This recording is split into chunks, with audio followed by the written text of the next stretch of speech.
मिट्टी से मुकाम तक एक प्रेरणादायक कहानी।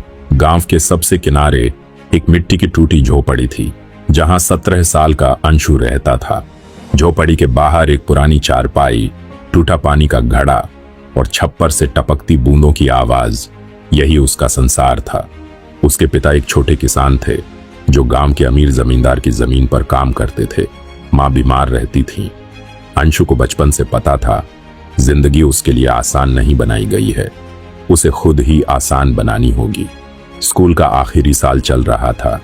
एक तरफ गरीब घर, दूसरी तरफ पढ़ाई की जिम्मेदारी। अंशु की चप्पल तक 2 जगहों से फट चुकी थी।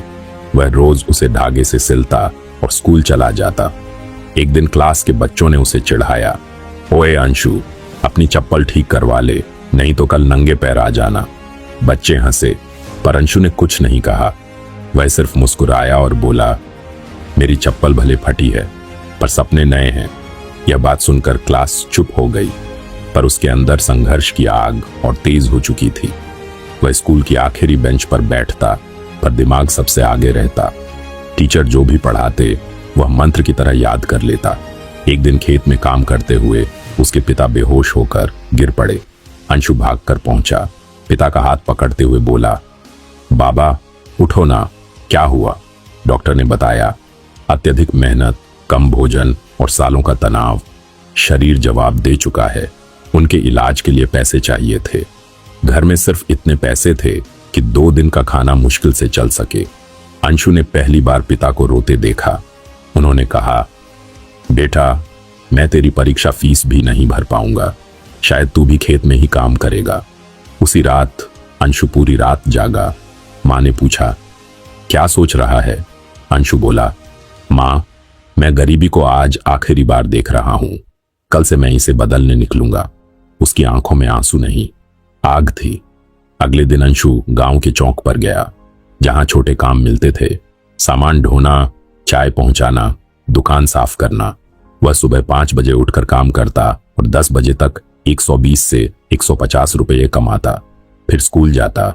शाम को घर लौटकर पिता की सेवा करता, फिर पढ़ाई करता। कई दिनों तक वह खाना छोड़ देता ताकि पिता को दवा मिल सके। पड़ोसी पूछते, अंशु, तू खुद को मार क्यों रहा है? वह मुस्कुराकर कहता, जो अपने सपनों के लिए भूखा रहना सीख जाता है, वह जिंदगी में कभी भूखा नहीं रहता। एक दिन स्कूल में परीक्षा की फीस जमा करनी थी, 1400 रुपये। अंशु 3 महीने से बचत कर रहा था। जब पैसे जमा करने गया तो पता चला, सर, आपने देर कर दी, फीस बंद हो चुकी है, अब कुछ नहीं हो सकता। यह सुनते ही अंशु की आंखें भर आईं। वह जमीन पर बैठ गया। पिछले 3 महीनों की दौड़ भाग, भूख, मेहनत, सब किसी ने न देखी। वह बाहर आकर स्कूल के गेट के पास बैठ गया। उसे लगा जिंदगी उससे पूछ रही हो, क्या तेरी मेहनत बस इतनी ही थी? शाम को क्लास टीचर मिसेस वर्मा वहां से गुजरी। उन्होंने अंशु को अकेला रोते देखा। पूछा, क्या हुआ? अंशु फूट पड़ा, मैम, मैं पास क्यों नहीं हो पा रहा इस चक्रव्यूह से? मैं मेहनत करता हूं, काम करता हूं, फिर भी हर बार कुछ न कुछ रुक जाता है। टीचर ने उसके हाथ से पैसे लिए और बोली, कल सुबह 7 बजे स्कूल पहुंच जाना, मैं फॉर्म खुलवा दूंगी। तुझे पढ़ना चाहिए। तू सिर्फ अपने घर का नहीं, इस गांव का भविष्य है। अंशु ने पहली बार महसूस किया कि जब ईश्वर रास्ता नहीं दिखाता तो इंसान ही ईश्वर बनकर खड़ा हो जाता है। परीक्षा का समय आया। अंशु ने रात रात भर जागकर पढ़ाई की। कई बार भूखे पेट पढ़ा, कई बार अंधेरी रात में लालटीन बुझ गई तो चांदनी में पढ़ा। रिजल्ट आया। अंशु ने 91% लाए। पूरा गांव हैरान था, लेकिन कुछ लोग बोले, मार्क्स अच्छे हैं, पर करेगा क्या? कॉलेज की फीस कहां से लाएगा? यह बात अंशु के दिल को लगी। उसने मन में कहा, मेरे पास पैसे नहीं, पर हिम्मत बहुत है। शहर की पहली सीढ़ी, अंशु शहर आया। वहां एक छोटा होटल था, जहां वह बर्तन धोने लगा। दिन में काम, रात में कॉलेज। किसी को पता भी नहीं चलता कि उसके हाथों की चमड़ी डिशवॉशिंग से छिल चुकी है।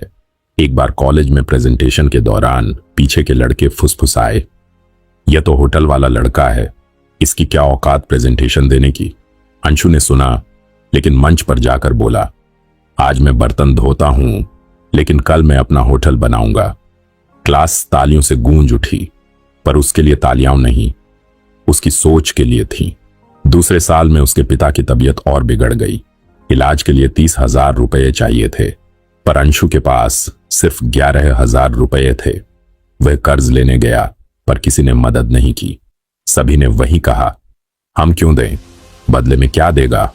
अंशु टूट गया, पर उसने हार नहीं मानी। शहर के बस स्टैंड पर रात भर रिक्शा चलाया, दिन में होटल में काम किया और 2 हफ्ते में उसने पैसे जुटा लिए। उसकी मेहनत देखकर डॉक्टर भी बोला, बेटा, तू जैसा बेटे दुनिया में कम होते हैं। पिता का इलाज हुआ। सीने में हल्की उम्मीद की सांस फिर से जागी। लेकिन इस संघर्ष ने अंशु को और मजबूत बना दिया। कॉलेज के आखिरी साल में एक प्रतियोगिता थी, इनोवेटिव स्टार्टअप आइडिया कॉन्टेस्ट। पहला इनाम 1 लाख रुपये था।